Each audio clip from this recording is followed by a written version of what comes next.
All right, hello, wine drinking people. Time for more of what I've had to drink yesterday. And our good friends from Jorge Ordonez Imports were in the Taste Me on some new releases. This is a group that we've done a lot of business with over the years. Jorge, one of the top importers of Spanish wine, really one of the leaders. And he's got, incredible properties that he's been friends with for years. And he also has his own properties now, which making incredible wines, wonderful values. I mean, it's incredible what you can get from Spain for short money, organically produced wines. Like this first wine, the Vega Sindoa Chardonnay from Navarra, all estate-grown juice, $15 a bottle. Really fresh, ripe, tropical fruit here on the nose. Really clean at the northern border of Navarra. A nice hint of vanilla spice. They do use some new French oak in this wine. Some fresh-picked white flowers also. Good amount of ripe fruit on the palate. Just a right kiss of lightly toasted oak spice. And a bit more than a little quaffer here. A very good little wine. I think this wine got 90 points in the Wine Advocate for $15.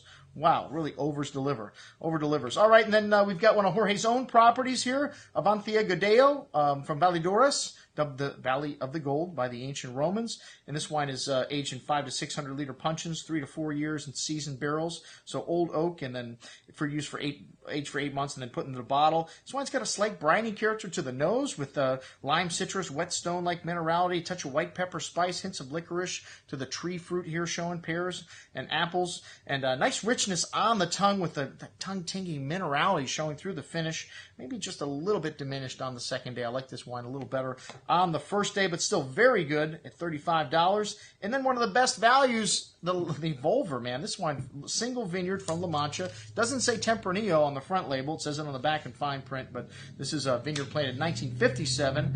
Rafael Canizares is the winemaker and partner here of Jorge, and it's on the western side of the appellation, and they've got red clay, which is very rich in iron, and also layers of chalk here in the soil. Really thick and juicy on the nose. Ripe berry fruit, cherry, cranberry. On the palate, really smooth and silky with a nice amount of that dark berry fruit and spice showing. And really nice complexity for an entry-level wine here. Wonderful balance, ripe, rich fruit, really zesty finish. A killer little value here at $17. All right, the Sierra Cantabria Crianza Rioja. This wine is your typical Rioja, aged 24 months in French and American oak, 100% Tempranillo, located in Rioja Alta. All estate bottle juice here. Lots of wild strawberry jam-like fruit, pretty floral highlights, fresh earth with notes of raw steak and sweet herbs here. Really classic Rioja. Good hand of that dark berry fruit and dark earth mocha notes. Some steak, raw meats showing here. Some chalky, dry tannins on the finish, but a lot of everything. This wine just needs a little time. A bit smoother on the second day. Very good juice at $17. All right, the Muga Reserva Rioja. This wine is a blend of 70% Tempranillo, 20% Garnacha, 7% Ranzuelo, 3% Graziano, and all estate-grown fruit. Now, they used to buy fruit. I'm pretty sure I visited this winery my first trip to Spain, and what an incredible visit we had there. Dinner in the cellars, and Mr. Muga was asking us our birth years, walking out there grabbing vintages from our birth year, and he served us lobster. You don't see lobster in Rioja, and you had to order out for that. You get a lot of lamb and a lot of ham. But, special meal, and I'll always remember that dinner. And the wines of Muga, I mean, some of the best wines made in Rioja. Good amount of dark berry fruit here with fresh plowed earth, some savory herbs, dark cocoa, dark meat, a dried meat here. Really nice complexity to the nose. A very balanced and smooth wine on the palate with a lot of that dark fruit and earth and spices, fine tannins, and a little bit dry on the finish. This 2008. And this is a vintage where they didn't make their Grand Reserve, so all those grapes went into this wine. So kick it up a notch here in 2008 and off vintages. This wine really excellent, like it is this year, $27. The Prado Añejo, this is a reserve wine, and Grand Reserva, rather, and 2005, a very good vintage, bested by 2004, but, very good also. And this one's a blend of Tempranillo, Grenache, Mazuelo, and Graciano also. 12 months and 60-liter vats, and then 3 years in the barrel, 3 years in the bottle. That's the rule with Grand Reserva. Really complex array of aromas lifting from the glass here. Dark earth, dried meats, dark spices, cocoa, dark soy. Really exotic, big and bold on the tongue with firm tannins here. Excellent concentration and richness, and firm underbelly of acidity. This wine's got it all, and just needs a little bit of time, a little bit of dryness on the finish, but lots of dark spices, dried meats, echoing that nuance from the nose on the end. Most Excellent juice at $67.50.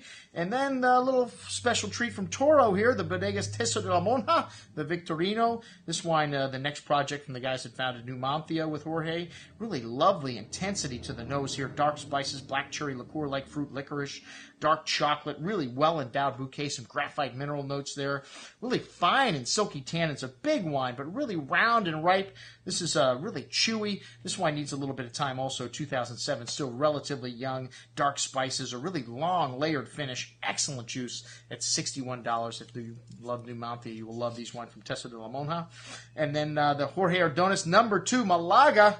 And this is a dessert wine from the south of Spain. And this wine's got a lovely bouquet here. Sweet apricot, peach fruit, hibiscus flower, honey, candied pear. Really lovely aromatics here. Everything is hand harvested. It's amazing, this vineyard site. Really steep, these old vines. This project was originated by Alios Cracker. And then he passed away, and his son Gerhard is now running the property.